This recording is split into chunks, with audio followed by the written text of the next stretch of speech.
Okay, good morning, good afternoon, good evening, and welcome to BWTM Sports Gaming. We have with us back in the room, Uncle James Ali Bashir. Uncle, how we doing with you? Everything is everything. Is going all good. Fantastic, Uncle. So, I'm going to hit you with Wait, some wait, wait, good wait, wait. news. I'm coming to you live from Kiev, Ukraine. Oh, fantastic. So So you're in camp with Vlad Tsarenko, which means I can start this show off. I know you're eager to get going. So then we're going to hit you with a curveball right here. As you know, or you may not have known, I've just finished talking to Stacey McKinley. So, of course, I popped the question to him. He's the trainer of the WBA heavyweight champion of the world, Trevor Bryant. He's unbeaten. You train Vlad Tsarenko, just come off a great knockout win over Ustinov. I know you guys said that you're kind of ready. You're ready for those kind of step-up fights. So I put it to him.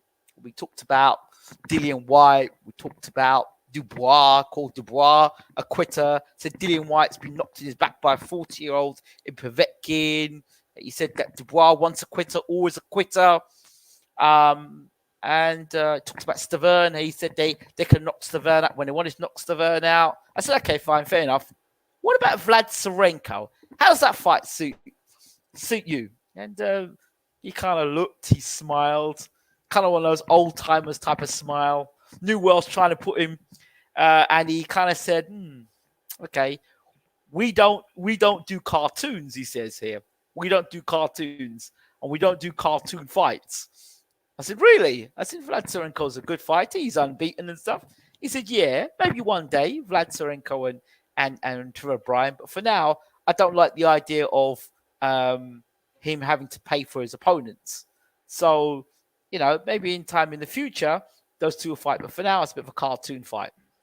I know that's a bit of banter and a bit of a bit of tongue-in-cheek talk there. But what are your thoughts on a Trevor Bryant versus Tsarenko, and how do you respond to Mr. McKinley's assessment of Tsarenko versus Bryant? I think that that's a good fight between Trevor Berbick and Vlad Trevor Tsarenko. Bryant, not Berbick. Bryant. Poor Berbick. Oh, poor Berbick. It's worse than you've had the Holyfield, Uncle. What are you promoting? No, I like to get people's names and titles right. Yeah. Trevor Bryant has earned the right to be respected, and I do respect him. I think that that's a good fight for Trevor Bryant and Vlad Tsarenko alike. And I look forward to matching those guys sometime in the future. Maybe even sooner than Stacey McKinley and Trevor Bryant would think. But one thing that we're not doing, we're not avoiding fighters. When they put the money on the wood, it makes the betting go good. So I think that, yeah, that's a good fight in the future, in the very near future. I would Is it think a that fight? they can mix it up in the next 2, 3 fights. Is it a fight you think that you honestly think you can win? Banter aside. Yeah, yeah. If the playing field is level, you can win a fight. I don't want to be into a thing where I got to go in and fight have my guy fight the opponent and the judges and the promoter too. I want to fight a fight like I did on level playing field where both guys come in even Stevens and we can get something done. Okay. That sounds very interesting indeed. And it's two old timers there, pardon the expression, but it's literally two old timers. So one old timer can't trick another old timer. You both know the tricks of the trade, what can be done fairly and what can be done pretty underhanded as well. I think that Stacey knows me well and I know Stacey well. And there won't be no surprises coming from him and none coming from me. So I won't try to play those games with Stacey, and Stacey won't try to play those games with me. Um, we both are neck and neck in the profession, and we know what to expect from each other and how to bring it. So we'll have to see. I look forward to that. I look forward to fight. I look forward to fighting anybody who has the world heavyweight championship. So what do you That's think? all I do. he made a statement about you having to pay for your opponents, and he said he didn't like that. What does that mean? He made a statement about You having to Serenka having to pay for his opponents, and he didn't like that. Serenka paid for an opponent. Yeah, pay for his opponents. Give me 1 minute because I got to get charged on here because this phone's going to cut off, right? Okay. 1 minute Okay. to get a charge. Thank you. Sure, Uncle. No worries. No problems. Man, it went down so quick. I had power. No worries, Uncle. Give me 1 minute.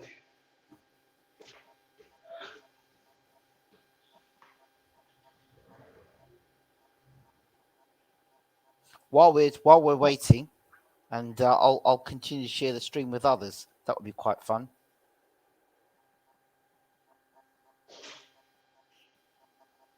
So other people can jump on the chat and. Well. 1 minute. Let me see if I can hook this up real quick. For those of you who are watching and can't get in the chat, that's because it's a members only chat. We've dedicated this week to just members only. Okay, we in. I can't imagine if Stacy said something yet, but I don't know what he's talking about. At some point in every fighter's career, Trevor Bryant included, you all have to buy an opponent. You have to pay for the opponent. So I don't know what he's talking about. Anthony Joshua, Dillian White, everybody. Without opponents, boxing wouldn't be in the position that it's in now. Okay. So fair enough. I don't know. So I really don't know what he's alluding to. Blaserenko is fighting real fights. We're going to fight due process in his next fight. Okay. So real fights. So okay, fair enough. But I'm just saying, when someone alludes to something like that, I mean, what can you be talking about? Every fighter fights, so they have to buy an opponent. Muhammad Ali is no different. The great Muhammad Ali. Every fighter in the beginning, the first 10, 12 fights, you have to pay for opponents. People are not going to risk their lives against a fighter that's undefeated. So you have to pay for the opponent. I don't understand. I can't follow what he's alluding to. It goes in one ear and out the other. I don't know what he's talking about. Okay, cool.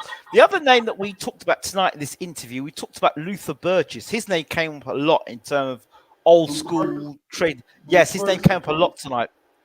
I think he was a featherweight, something like that. Yeah. Out of Detroit. Yeah, I know Luther Burgess very well. And McKinley was talking very highly of him. Very knowledgeable guy. You've mentioned it to me many times how knowledgeable he was. Yeah, I spent time with Luther Burgess before he passed on. I was around him and Bill Miller. I spent a lot of time with those guys out in Detroit. I've been under a lot of knowledgeable guys. I learned a lot from being around Walter Smith, Floyd Logan, Luther Burgess, all those sages from the Crunk Gym. So I learned a lot from being around there. So we talked tonight about Anthony Joshua, the makeup, the fighter, the boxing style. I talked about my apprehension when you talk about Mike Tyson, you talk about Lennox Lewis, you talk about Evander Holyfield, you talk about Riddick Bowe. When those guys walk in the room, they had a presence about them. Here comes the heavyweight champion. When I look at Anthony Joshua in his makeup, he looks like a guy, he looks good, but he doesn't yet play the part of dominant heavyweight champion of the world. He doesn't give me that feeling. And I was talking to Stacey McKinley, and he kind of hit the nail on the head. He said, well, he's very much trained from the amateurs to the pros, but he hasn't really refined his style for the pro game. And he talks very very social media friendly, like a politician. He doesn't talk like a Mike Tyson and tell you exactly what he's going to do. He's going to knock you out. And I said, especially with this Usyk fight, he needs to be king-like. He needs to let Usyk know from the start. No, you're not coming over. You can juggle all the balls you want, but when you come to England and you're coming into my territory. Now that stuff's got to stop. And as soon as you get in that ring, the first right hand I'm going to let go, let you know straight away you're in the heavyweight division. You're fighting the top heavyweight in the world. That you can juggle all you want, but tonight you're going to know about it. You know, that's ironic that you mentioned that because I was saying to Vlasarenko earlier, you know, when you're the heavyweight champion, you have to have that aura. It's imperative that you have that aura. You know, when you come here and fight me, you're fighting for your life. Because I'm fighting for my life. I'm the heavyweight champion, and you're not going to do anything. You're not going to do a single thing. I'm the heavyweight champion, and I'm going to show you why when the bell rings. When Sonny Liston came into a room, you knew Sonny Liston was the champion. You know, if you didn't know who he was, you knew he was somebody. You knew he was somebody not to be played with. You know, when George Foreman came into a room, you knew who he was. He was not to be played with. He was not to be underestimated. You know, when Muhammad Ali came, you know, you knew that to mess around. You know, so when these guys came, I mean, you can't be passive. When you're the heavyweight champion, you can't be passive with it. Everybody, every opponent, even the sparring partners, everybody's looking for a step up. They're looking for a way to get in, the way to crack the armor of the heavyweight champ. Even if they don't say it outright, they're looking for a way to find the chink in the armor of the champion. So my thing is, you don't let that happen. Not in sparring, not in your demeanor, not in the fights. So we were talking about the mindset of Anthony Joshua. Yeah. And he's set up. And I feel he's been too passive.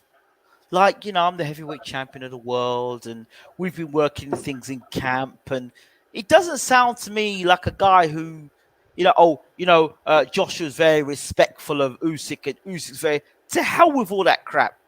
I'm the heavyweight champion of the world. And you think you're going to come from cruiserweight to stuff up to heavyweight and fight me? How dare you? How dare you challenge my supremacy? I don't feel that from Josh. I just feel like he's walking around. Yeah, I'm the champ. Hi, everybody.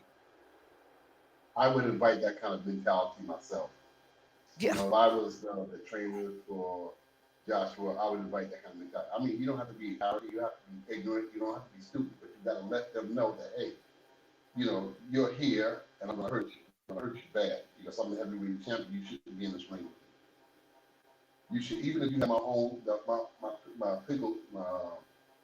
my physical stats, you shouldn't be in the ring. You made a bad mistake by getting in here. But so that now that you're here, I'm gonna hurt you. You know, that's what I'm trying to teach. That's what I'm trying to implore, trying to guide Vlasarenko right now at this level where he's at now, because we haven't gotten to the big tank where the sharks are. We are here with the Barracuda, but we can better get in with the sharks. And you got to have that mentality that I'm going to hurt you. If you don't send that message to the opponents and the sparring partners alike, if you don't send that message that I'm the heavyweight champion and I am to be respected at all times. It was a southpaw out of Florida, big southpaw, a southpaw, big southpaw kid. I mean, he was a big guy, 6'7", 6'8". If I search him out, I could find his name, but he's a southpaw. He's out of Florida, somewhere out of Florida. And I've always told him, you know, that look, when the champion comes inside the gym, clear the ring, because he's the heavyweight champion of the world, and he deserves respect. In this particular day, Vladimir came to the gym, and this guy kept on walking around the ring, putting his wraps and stuff on. So I motioned to him from outside the ring, you know, the champion is here, please get out the ring. And he sort of like did something with his hands, like saying, you know, I'm all right, I'm all right. Again, I said to him, I said, look, the champion's here, come out the ring. And he motioned to me again that he was all right. And then I got ready to get in the ring and walk up to him and tell him, please get out the ring, the champion's in. And Latimer looked at me and motioned me and told him, said, leave him alone. I said, pardon me? He said, leave him alone. And at that point, I realized that Latimer was angry. And that's very, very rare in all the years that I worked with Latimer. Very rarely did he ever try to do damage to a sparring partner. But this particular TJ Walker or something, I believe it was TJ Walker. That was the name, TJ Walker. And Latimer motioned to me and said, let him stand there. And then at that point, I knew, I said, this guy's going to get some trouble with this kid. So I said, okay, what's the lineup? He said, put that guy in first. Since he wants to stay in the ring, that he's going to be first. And at that point, I knew that this guy was going to get in trouble because Latimer was angry. Very rarely did Latimer Klitschko get angry with any sparring partner. And man, that bell rung, and he jumped on the kid in the first round and knocked him out. He knocked him out. He beat him so bad that he was on the bottom rope sitting there, and he was taking punches. And me and some of the other guys, Jonathan Banks and Manuel, we jumped in and stopped. You know, and I asked him, he got the guy out and said, are you all right? Yeah. And I walked away with that thought in mind, like, you deserve that because you asked for that. You asked for that. Normally, I would tell Latimer, I said, whoa, take it easy. These guys are your sparring partners, and we're going to need these guys to get through this camp. But in that instance, I didn't say anything because that kid asked for that. He asked to be bombed out like that. He got bombed out. He got knocked out inside of 1 minute, you know, because he asked for that. So that's the respect that the heavyweight champion of the world deserves. What did they say? The heavyweight championship is the most prestigious prize in the world of sports. It's the most prestigious prize in the world of sports. It means that no other sport circumvents or supersedes the heavyweight championship. And the champ has got to be on the feet all the time. So Joshua goes in there with some passive, I want to be friends and I want to respect and all that. If he goes in there, he's making a mistake. Because I can tell you, Usyk is going to go for the pro. He's in for the heavyweight championship in the world, and he's not going to take no prisoners. So I can, if after Joshua needs somebody to tell me that he can fly me out there, and I'll tell him. Oleksandr Usyk is not looking for no friendships in that ring. When that bell rings, Joshua doesn't be ready to fight. If not, he will be minus the championship the next morning, Sunday morning. We talked about this as well. He said that McKinley said if he had Joshua, he would make him more of an authoritative type of heavyweight. He said in the Ruiz second fight, he had him moving around the ring. He was moving around the ring too much and hesitant and throwing punches here. And for the first 2 minutes of the round, wasn't doing anything. And for the last 30 seconds, he threw a few punches. But he was hesitant against Ruiz. And he says that had he been trained by an American trainer or with a trainer who had experience, he would have taught him how to throw the right hand properly, showed him how to throw the right hand properly. And he could use the jab and the right hand. He could have stuck with the jab and the right hand and just kept guys at bay. And they would have no business coming up on him because he would have him boxing a certain type of way and taking guys out with that right hand. He says he hasn't learned to throw punches properly either. Your thoughts? I would have to agree with him on that. So many things that I see that Anthony Joshua is capable of doing, but he's not being taught. He's not being taught. And when I say taught, I don't mean just how to throw the hook, how to deliver the right hand, how to step in, how to dance back, how to move left, right. I'm not talking, I'm talking past that. I'm talking about the valuable situation of hands-on boxing. Hands-on means sit down watching videos of the past heavyweights, exploring what a person's capable of doing, what he's not capable of doing. You know, he's just a little bit too passive, too soft, you know. With all the guns that he has, all the tools that he has, he's not utilizing. He's only using like maybe a third, 1/3 of all his tools, but there's so much more he can do that I think that he can do that he's not doing. Yeah, he did mention that. He mentioned also about Joshua that when he first saw Joshua, he mentioned to Don King he looked like something special. But since he started his career to now, he hasn't progressed, and he believes that McCracken is all right training middleweights, but trying to train a middleweight like a heavyweight, he can't do that, and that's where McCracken's letting Joshua down. Well, I think that part of the blame is for Anthony Joshua too, because he has to explore his capabilities in his off time. He's got to ask himself, what is it that I could be doing better? And it seems to me that he's complacent because he's winning.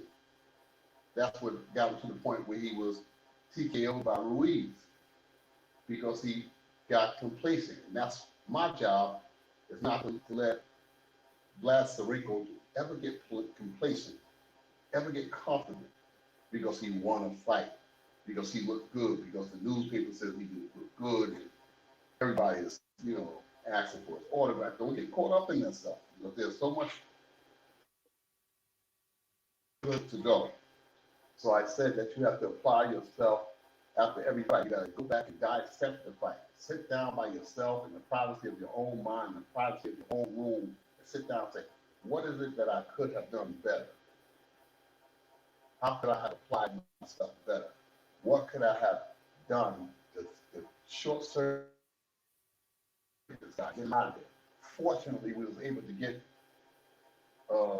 Alexander Usyk out of there with a clean right hand that landed directly on the chin.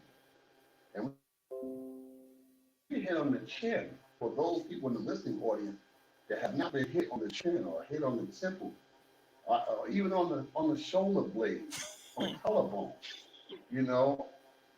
I've gotten hit on the collarbone and get dropped out, and I get dropped Very on the painful. floor, and I say, and then I say to myself, I'm down, I'm knocked down. But I wasn't hurt. I didn't feel hurt, but I didn't feel no strength in my legs when I got up. I didn't have no stability in my legs, so I floundered back to the ropes so the ropes could support me. But I realized that I didn't have no power in my legs, so that was a pressure point. So for those people in the listening audience that have not been hit on pressure points like the chin, a guy that's 245 pounds land the right hand on your chin at 6'4", 245 pounds, that's devastating. That's devastating. People say that, the guy was in there to lay down. No, the guy couldn't control it. The guy couldn't get up because the strength, the legs, all your senses are gone for that momentarily. For at least 30 seconds, your senses is gone. So, don't never let a fighter get complacent. Anthony Joshua is a powerhouse of a fighter. But the main culprit in the life of any heavyweight or any fighter for that matter, and at any weight class, the greatest danger for them is to get complacent, to get comfortable, start reading their own press and the newspaper on the internet. They get too big, but you just gotta stay hungry. Because when every time you go to sleep, there's a guy out there who is hungry, who don't have the luxury that you have. Who don't have much to pay for beautiful training camps and stuff. You're blessed to be able to have a training camp. Vlad Sarico's training camp was in Bulgaria. It's been in Germany. It's been in France. It's been in Austria. It's been in America. It's been in South Africa. A lot of boxers don't have that kind of money, don't have that kind of support So the people who believe in the fighter, who affords the fighter these luxuries, I call them luxuries because I've been in camp where they didn't have that much luxuries. Yeah. I've been in camp where you eat breakfast and the fighter eats lunch, but everybody else just eats breakfast and dinner, because there was no money. Wow. So when you have those things, you got to stay on your P's and Q's. So I'm looking to put Blasarico in with best fighters in the world, starting with Dupas. We're going to fight Dupas in France on the 27th of November. That's confirmed. See how that works out. Yeah, well, we wait for him to sign a contract, but that's what we're looking for. That's the date we're looking for, November the 27th, for Blasarico to get back in the ring and do his thing. Fantastic. I'll mention 4 fighters. Huh? 4 fighters. Evander Holyfield, Mike Tyson, Lennox Lewis, Riddick Bowe. All 4 of those guys versus Alexander Usyk. And not one of those guys that I've mentioned there, I have any doubts about fighting Alexander Usyk. None of those guys. And I don't have that same confidence with Anthony Joshua. Why is that? Well, you can't, at this point, I can't make that kind of comparison because Bo was a mean guy. You push Bo, you dump in the ring with Bo, you better be in the fight. Bo will knock your head off. Mm-hmm. Evander Holyfield was always in go. Mm-hmm. Lennox Lewis was always like what they describe as a hair trigger. If you touch the trigger, the gun goes off. Mm-hmm. Mike Tyson, those guys are in a different kind of class. I think that Anthony has to be pushed. If you piss him off, he'll fight. You see, sort of like what Jarrell Miller did. Then he brings out the viciousness in him, But up until then, he's just a mild-mannered guy, That's what I'm saying. But you mentioned those 4 guys there. Those 4 guys there, those are the 4 guys I talked about there.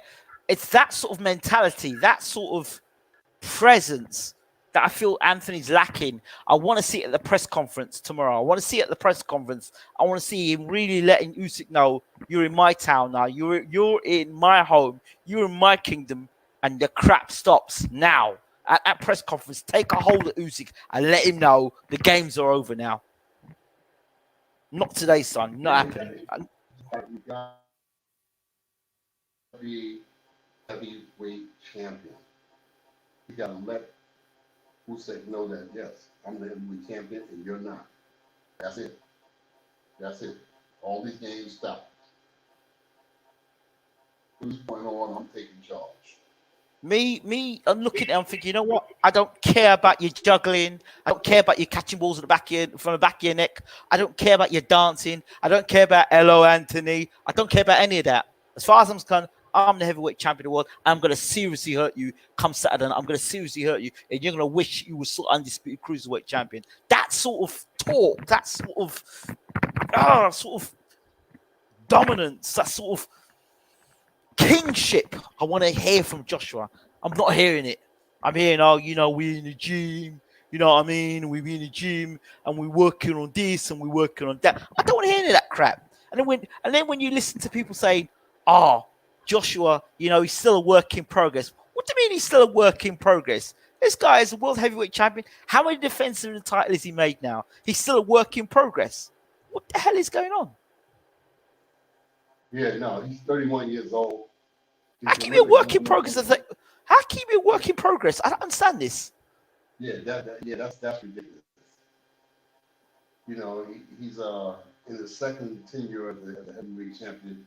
No, you can't be a work in progress at 31 years old. You gotta have it, or you don't have it. These are his own people. These are his own people, commentators saying, yeah, he's a work in progress. What the hell is that? And that's what I'm talking about. He's not built as a dominant heavyweight. He's built as a guy as a work in progress. But then obviously McCracken's not doing his job properly if he's still a work in progress. Well, one thing is certain, he's in with a wolf come Saturday night. I've said before, I've trained OLEKSANDR Usyk for 3 years. A little over 3 years, maybe about 30, 34, 35 months. 36, 36 months and 3.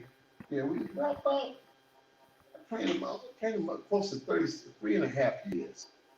And I realized that he's a competitor. He has a lot of heart, and he can stand up to a heavyweight punch. In order for a heavyweight to win a fight against OLEKSANDR Usyk, that heavyweight's got to be able to put together combinations, because one punch or two punches, it's not likely to get him out. I'm not saying it can't get him out of there, but one punch in the heavyweight division can change anybody's thoughts or their mind. But I think that's going to take a combination of punches, 2-3 punch combination, and then come behind that with 2-3 more punches to try to hurt him and slow him down. Because Usyk, when he gets hit, he's gone. You hit him one time, twice, he's gone. He's somewhere across town somewhere. He's out of there. He's smart. He's resilient. He's clever. And he's going to fight. He's going to fight. Believe me, when he's stepping that ring, he's not looking to take no prisoners. He's looking to employ his plan until the game is over. OLEKSANDR Usyk is a hustler, and he's there to fight. Even though I chose Joshua to overcome Usyk, I'm just basing that on Usyk's heavyweight fights thus far.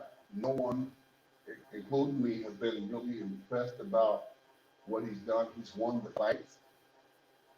But I think that if Joshua's far more than 2 fights that he's had at heavyweight. And I think that if Joshua employs the correct plan, that he wears Usyk down and gets him out of there. But if he comes in there any less than what I think he should, he could be minus the heavyweight championship come Sunday morning, because OLEKSANDR Usyk has a lot of heart. He has a great chin. He has resilience, and he's going to try until the lights go out. He's going to try. That's what I've learned about him in the years that I've trained him. So he's no slouch. He's no slouch. He's going to come to work. McKinley was suggesting that Joshua's going to box him like he boxed Ruiz in the second fight and box safely. He shouldn't try to do that. I don't think so either. That's what he thinks Joshua's going to try and do. But McKinley said he should take it to him. I've said he should take it to him. You said he should take it to him. But Joshua going to try and box off the back foot and try and be clever.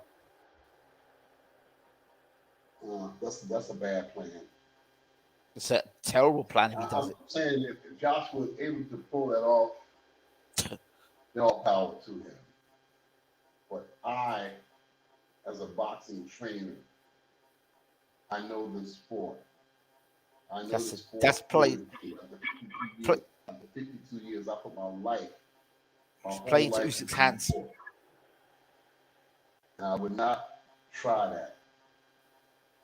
Because the longer he gives OLEKSANDR Usyk time and lets Usyk get into a rhythm, if Usyk gets into a rhythm, it's over. Then Joshua is in trouble. He's in trouble. He's in trouble. One of the scenarios I did in my kind of breakdown is what Usyk did to Joe Joyce in the amateurs, which is use that straight left hand as a counter over the top. And over the top or through the middle of Joshua's guard. You know how Joshua likes to bounce back and forth. I'm thinking of Usyk timing Joshua before he bounces back and forth like this. Is Usyk hitting him with the left hand over in the middle, in between Joshua's guard. So through the middle with that left hand. and catching Joshua because he's got the faster hands. With that left hand over the top. Because Joshua's most vulnerable when he's actually on the attack. You know, the word is on the streets is that Joshua never seen a left hand that he don't like. It's true. And OLEKSANDR Usyk is a left-hand specialist. He's a southpaw. His bread and butter. The parts that put Tony Bellew down and out was the left hand. You know? So I would suggest that he go out there and try to come forward, cut the ring off, and engage OLEKSANDR Usyk. Gamble.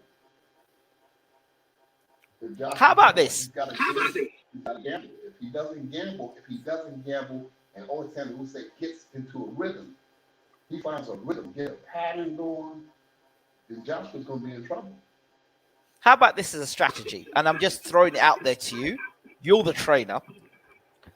Double jab, triple the jab, push Usyk back to the ropes and keep his back to the ropes at all times and give him very little space to throw punches. So keep it mid to close range and do not allow Usyk whatsoever to box at long range. If he allows him to box at long range, fight's over. You got to cut the ring off. Yep.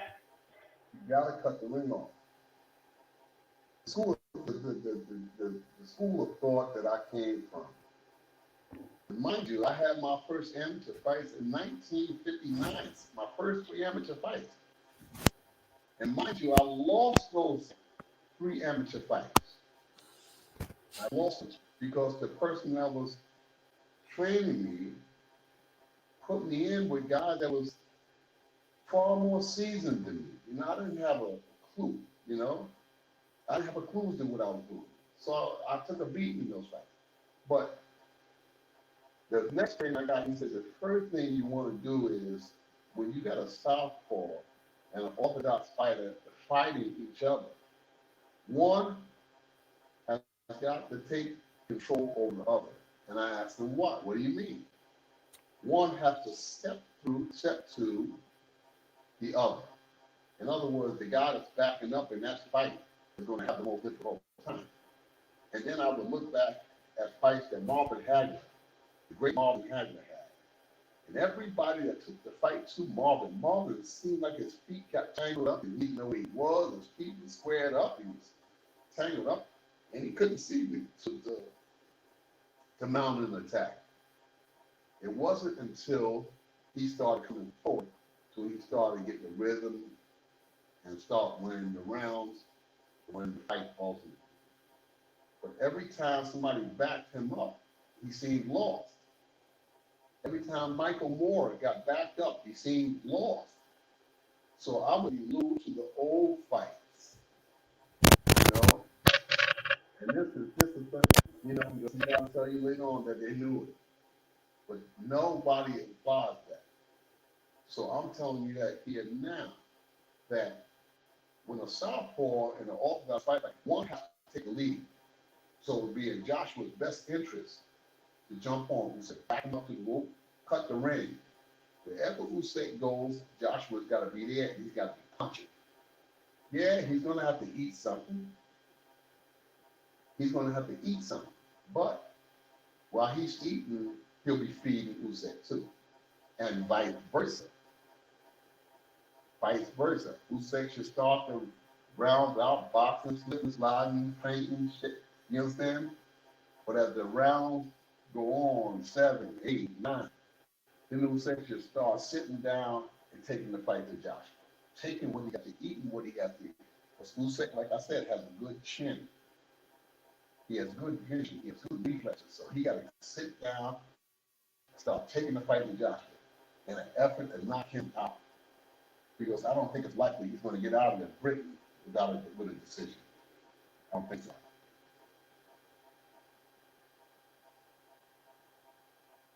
So I think he has to make up his mind to engage Usyk at some time in the fight. Just don't do it early. That's what I think. I think that he has to make up his mind to do some fighting, but do it after round 7. By round 7, both of them should be pretty heated and ready to fight.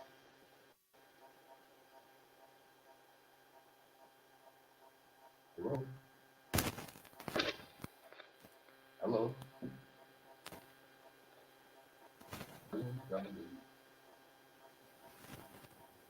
England.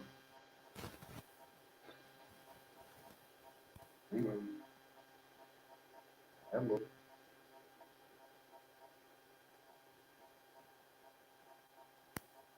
Okay, there seems to be a pause here.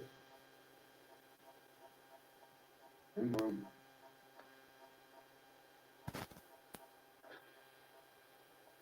Back.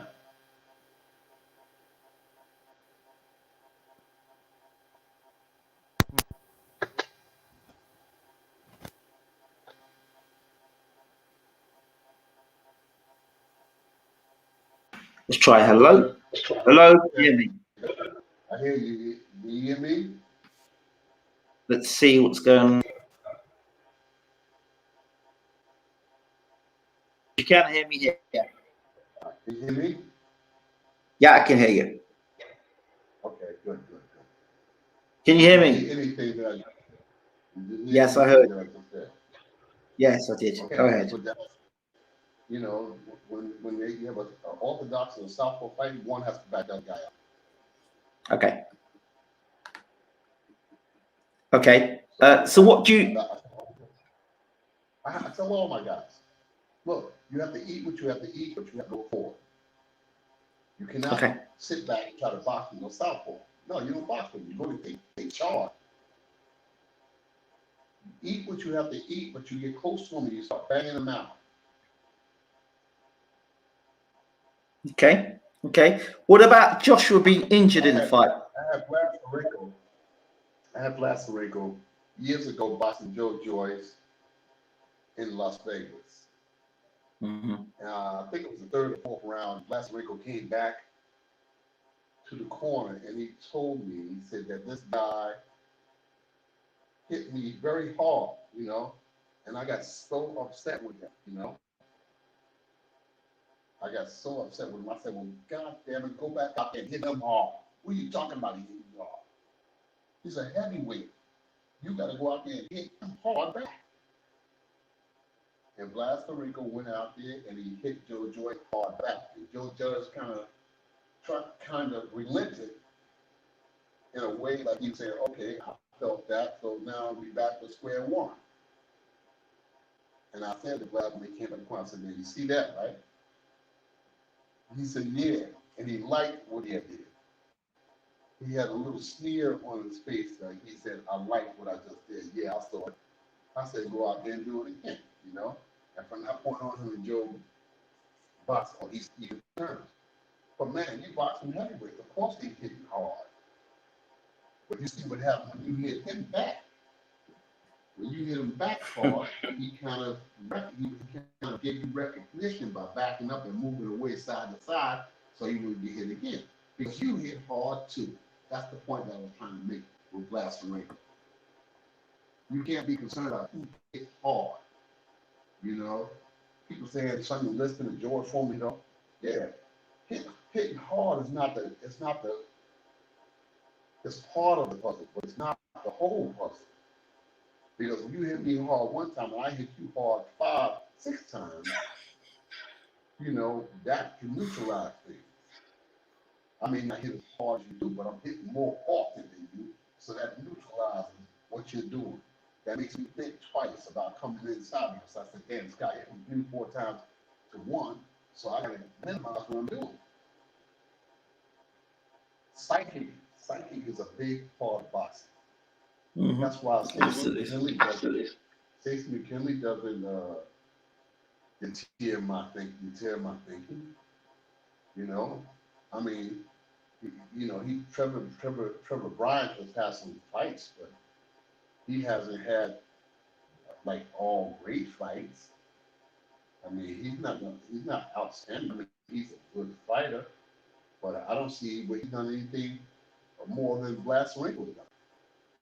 And I'd like to see them sooner or later. They're gonna meet anyway, so I don't, you know, it doesn't matter.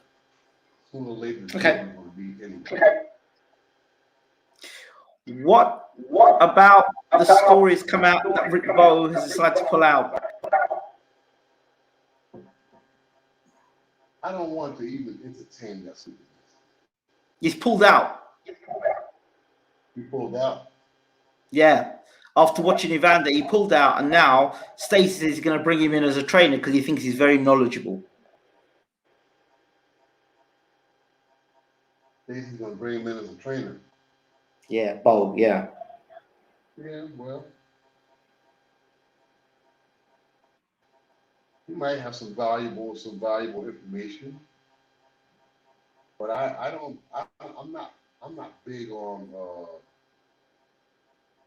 ex-boxers becoming trainers. I mean, some of them can become trainers, but all of them are not capable. Why is this?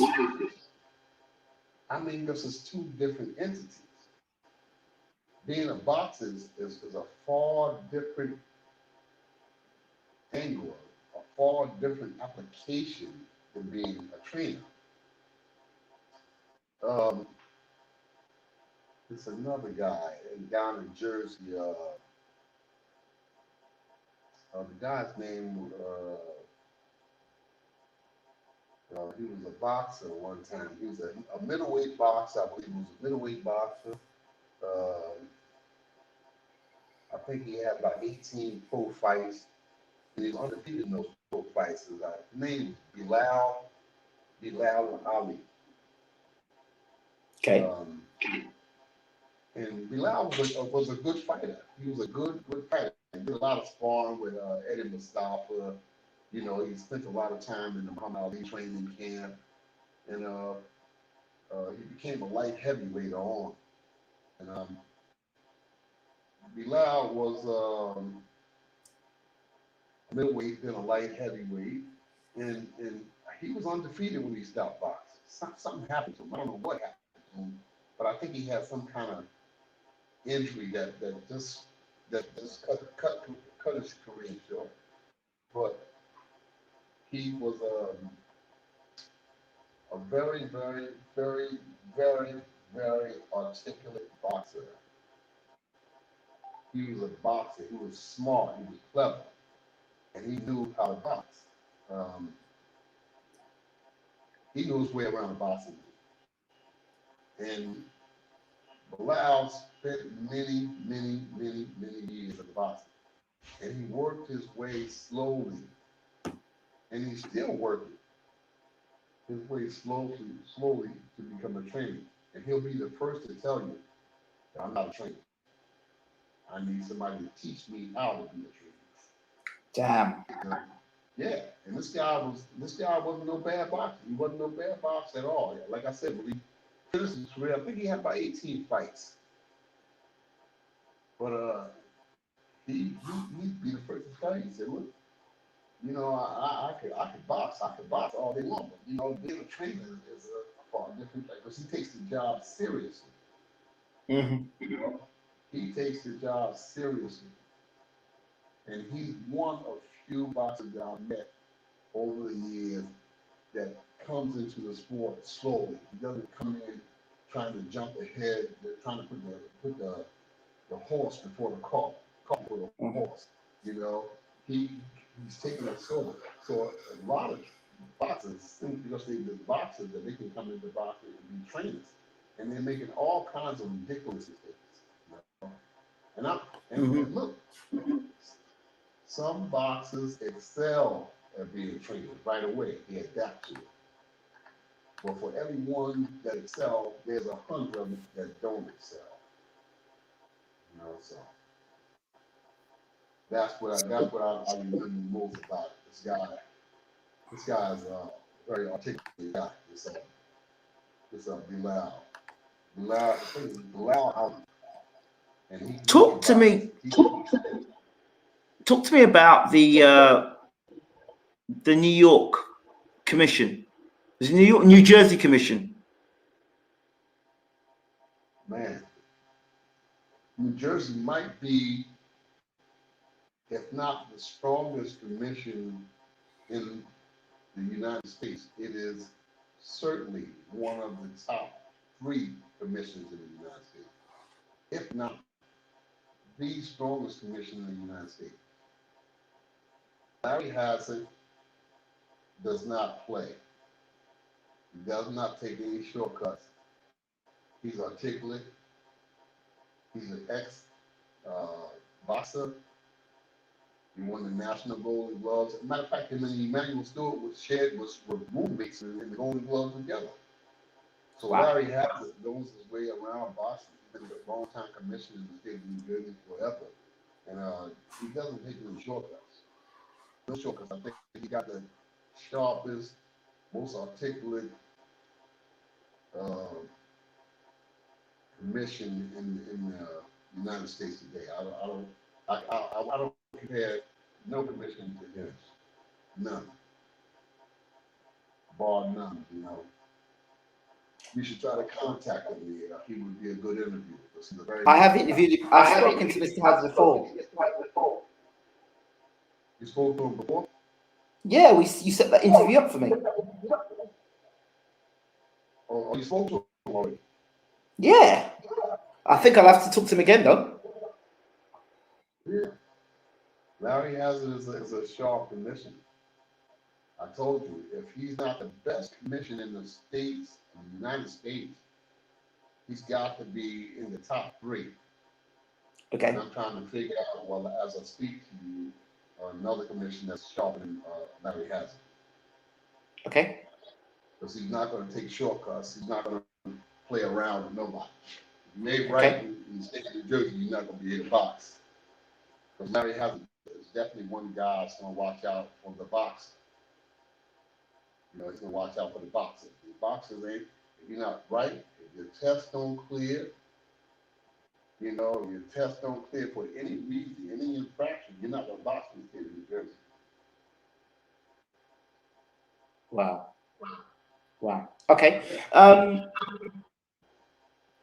Stacey also mentioned about Wilder versus Fury 3. He talked about Malik Scott teaching a big guy how to like, he's teaching a big guy to box like a small guy. You noticed that on the pads. He said that you can't, he went back to saying you can't train a middleweight, a heavyweight like a middleweight. And you notice he's training Deontay Wilder in the same way, getting ducking the punches.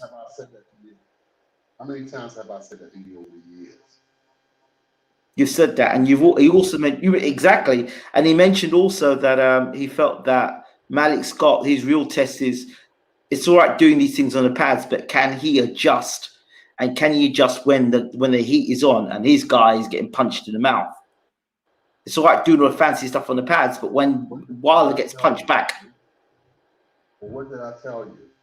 You can do one thing on the mitts and on the heavy bag. Those things are not hitting you back. I said you won't be able to tell until you what? Under the big lights. When you're under the big lights, and a guy that's 275, 280 pounds punches you in your head, punches you in your mouth, punches you in your stomach, then, and only then, will you be able to tell what the benefits of what you were doing in that training camp. Will it come to pass in that ring? When you're under those headlights, when you're under those big lights, and it's going to tell. It's going to tell. Yeah, before I was very confident. I'm not so confident anymore. There's something about what I've been hearing recently and what I've been seeing is making me feel very uncomfortable. I tell you what's really made me uncomfortable is Don House. He came out and said, well, you know, we're gonna attack Tyson Fury to the body. I'm like, you're the cutsman. Should you really be talking about strategy out to the public? Should you really be doing that? I mean, that didn't sound very clever to me at all. They're going to attack him to the body. Yeah, they're going to go to the body against Fury. Well, I would think, I would think one of the things in my mind would be that, don't you think that Tyson Fury at 6'9" expects to be attacked to the body? That's what I thought was ridiculous to come out and say something like that. I mean, but at 6'9". Everybody else is 6'4", 6'5", 6'6". I mean, that would be one of the first things they do is to go to the body. So it's not nothing new. You know, it's not nothing new that they're going to go to the body. I would think that Tyson Fury would expect for them to go to the body. Like I said, you can do all that you want to do, mix and all that other stuff, but when those lights come on, those big lights come on, and a guy 275 pounds punches you in your head, punches you in your mouth, in your shoulder, or anywhere he lands a punch, that could interrupt your psyche.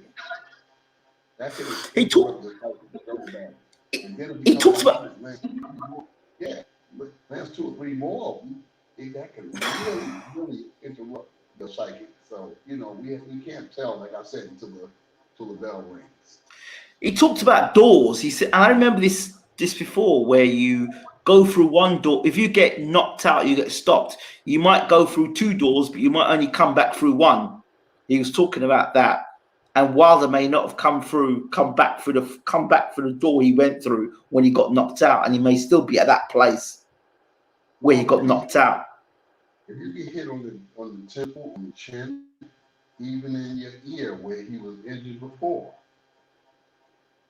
people always overlook getting hit in the ear. When you get hit in the ear, it interrupts Equilibrium so badly. Yes. That just getting up, walking to the bathroom is a hard time. You have to struggle to just walk to the bathroom after your eardrum has been shattered. So once your eardrum is shattered, then you got 2 to 5 more rounds to go. It's going to be tough.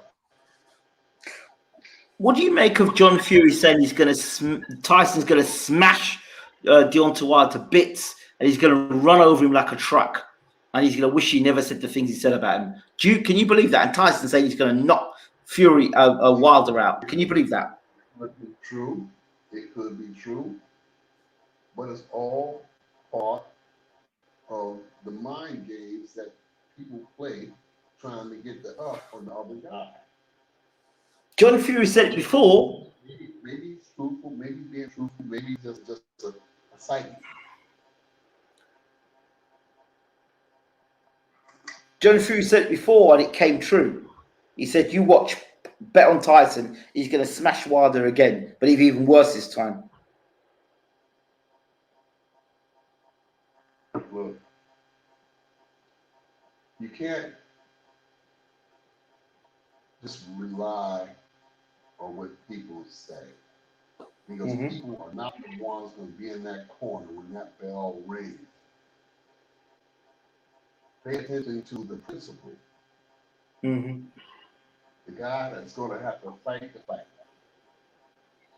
That's why I think that Bashir hides from me sometimes, because I'm always in his face. I'm always in his ear. I'm always telling him, hey, the tough fights are ahead of us. The tough fights are ahead of us. Pay attention, son. The tough fights are ahead of us. We got past the Usyk fight. And if God blesses us, we'll get past the Dupas fight. You know, Dupas is a tough guy. He's still a tough guy. You know, he fought Deontay Wilder, 2-3 years ago? But he was giving Deontay Wilder pure hell in it. Povetkin knocked him out, though, I think. Huh? Povetkin knocked him out. But I'm saying the Dupas fight. You remember Dupas fought Deontay Wilder? You remember that, right? He fought Povetkin as well. Dupas Yeah, he fought Povetkin. Yeah, Povetkin knocked him out. But it was late notice. I don't remember Dupas fighting Povetkin. What happened in that fight? Dupas got knocked out, but Dupas was like a late replacement, and I believe he was wearing trainers, not even boxing boots that night. And what happened in the fight? What happened? That was the night that Stavern was meant to fight Povetkin, and he failed the drug test, and then Dupas came in. He was pulling out the audience. I didn't know Povetkin See, had fought Dupas. I probably saw it and don't remember. yeah, Povetkin fought him. But what But he was, happened I in don't that think he fight? was prepared though. I think he knocked him. He knocked him out. Dupas, he didn't do much. Povetkin knocked him out. He wasn't. When we finish talking, I'm going to go back to the internet. I'm going to watch the fight. Yeah, dude, he wasn't prepared. He wasn't prepared mentally. I don't think so. Because he was just there as a late replacement because Stavern was meant to fight Povetkin. Blasarico mentioned Dupas to me, and I said, yeah, I think that's a good fight. I think it's a good fight. It's a very taxing fight. It's a very risky fight because you're 18 and old. You really don't need Dupas to get to where you want to go. But it's still a good fight. I think that he can make a lot of friends in boxing if he can beat Dupas, especially if we can knock him out. Absolutely. So, yeah, I'm all for it. I want to see that fight happen. But Okay, Uncle. Dupas was giving Deontay Wilder a tough go. Remember, Deontay Wilder was swelled up pretty bad. Yeah. You remember that, right? I remember the fight well. Until Deontay dropped the equalizer on him. 11th round, I believe. 11th round. Nobody thought that fight would go to 11 rounds, but it went 11 rounds. He's a tough guy. He was unbeaten then as well. Yeah, he's a tough guy. That's why Blasarico mentioned that to me, that that was on the table. I said, okay, let's take the fight. Okay. Blasarico said we may have to fight him in France. I said, okay, we'll fight him in France. We'll fight him in his hometown. I wouldn't have it any other way. I like my guy fighting in other people's home. I don't want him to get too comfortable. I don't want him to get too comfortable fighting at home. Fight on the road, the way Usyk does. Usyk fights all over the world. I respect him for that. I have great respect for Usyk for fighting over the world. He goes into the line. He went into Russia to beat Garcia handily. So he's beating everybody. Okay. He's beating the other kid. The first title was in Poland. Then it was another title. He fought all over the world. He went to Germany and took a title. And there was another guy. He went all over the world, and that says something about the character of the fighter. And now Usyk is going back into Britain, fight Anthony Joshua. Mm-hmm. So that tells me something about the character of the fighter himself. Mm-hmm.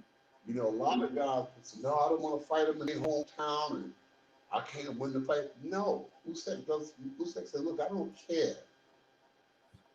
Ring the bell and let's see what's going to happen. And I respect that about him. I got a lot of respect for him. A lot of respect for him. He's a rare breed of fighter. He's a very rare breed. So I got great respect for him. Okay, Uncle. Anybody that doesn't respect him is in for a rude awakening.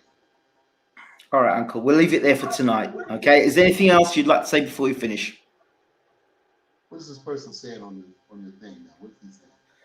He's saying to anyone reading this chat, BWTM membership is reasonably priced. Two of the greatest heavyweight trainers of all time on here tonight. Who else does this? Yeah, Stacy. You tell Stacy to slap me in his ear when I see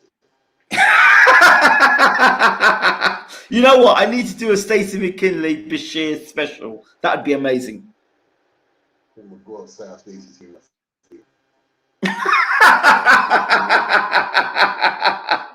I want you two guys to get it on. I want you and Stacey to get it on with Serenko and Brian. I think that'd be an amazing fight. The back and forth. I'm gonna choke him. I'm gonna slap him upside his head.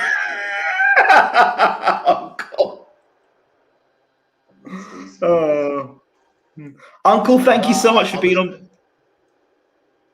Let me tell you something. I got a lot of respect for Stacey McKinley.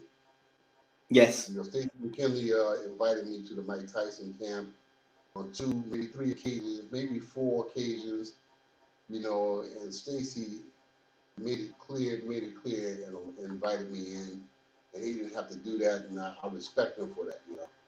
He let me come in, and I got paid. I made money, you know, and I respect Jason McKinley for that. You know, a lot of guys get into a position, they get in a position, and they forget, you know, that people did the things for them. So Stacy made me a stand-in the Mike Tyson camp. I got a chance to be around vintage Mike Tyson, you know, and I had the best living quarters, best paychecks. It was all good. So I got big respect for Stacy McKinley, you know. Kudos to Stacy McKinley. He's a good guy. You know? Yes, Uncle. All right. Thank you so much, and we'll see you before the fight, I guess. Yeah, we dance one more time before the fight. You know. Sounds good. Let's do it at the weigh-in. Let's do it after the weigh-in. The moment of truth. Okay. All right. All right. Uncle, thanks again. God bless. Thank you. Good night, all.